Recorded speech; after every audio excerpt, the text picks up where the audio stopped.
Episode 2 of the Big Finish Prisoner Volume 1 box set is The Schizoid Man.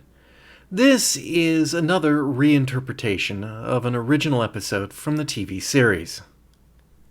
In this new version, as with the original version, the prisoner wakes to find himself a slightly different man, now referred to as Number 12. Number 12 is an operative of the village, who will be cosmetically altered to look exactly like Number 6. 12's assignment, to shake Number 6's sense of identity so that he'll crack. Of course, the prisoner turns the table on his captors and almost escapes. Or does he? Like Departure and Arrival, this story follows the original rather closely, with a few concessions to the medium and advances in technology. And like before, the question is, does it bring anything new to the table? And for that matter, should it? I find this is likely to be a question I will struggle with for every one of the reimagined episodes. But for now, we're going to continue to compare it to the original. First, the good. I find myself warming to Mike Elstob's performance. Yes, he naturally sounds a lot like Patrick McGoohan, but it's not an imitation, and that brings a lot of credibility to the performance. But the performance itself is excellent. As you would imagine, having to play two characters in the same scene against each other would be difficult enough on television, where both effects trickery and visual clues could be used. But in audio, it has to be done entirely through the vocal performance. For the most part, I had no difficulty telling which role was speaking. Although, there was one scene, their first fight, that let me down in that area.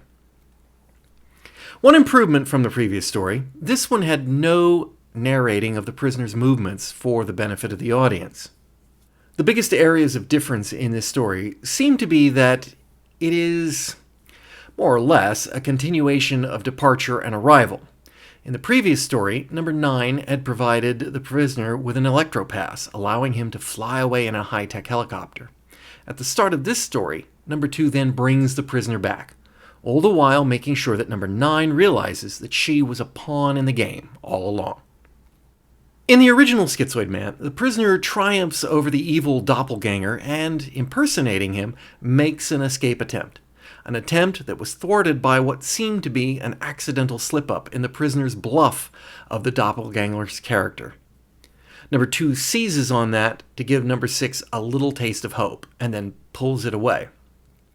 In this version of the story, it seems far more plausible that the prisoner was never intended to be broken by the Schizoid Man gambit, but that it was planned by Number 2 that he would triumph and attempt to escape, only to be called back. Again, Number 9 was used as an unwitting pawn in the plot. Perhaps unintentional, but this makes the machinations of Number 2 in the village seem far more Byzantine and sinister. It's probably no coincidence that both the escape at the beginning and end, being fake-outs, is an intentional bookending of the story, and perhaps why Schizoid Man was moved into place as the second story of this new prisoner series. It's the type of plan that this particular Number 2 implements, so it perhaps makes sense to put the two of them together. The other big area of difference is the character of Number 9. In the original, she turned out to be complicit, if apologetic, in Number 2's plan. Here, Number 9 is being unwittingly manipulated throughout into doing exactly what Number 2 wants. Also, the character of Number 9 was used in Departure and Arrival, something unheard of in the original series. The others came and went, and to my mind, that added to the sinister nature of the village. The important cast of characters changed daily, despite the play being the same.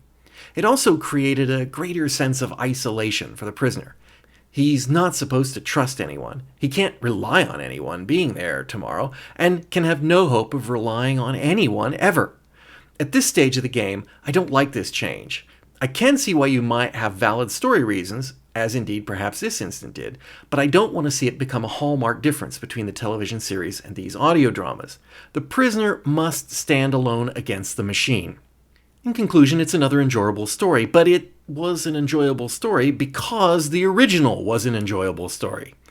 I also question whether they should have led the box set with 2 reimagined stories in a row, and I'm looking forward to see what they can do unfettered by copying the original series stories, which I think we're going to get in the next story, Your Beautiful Village.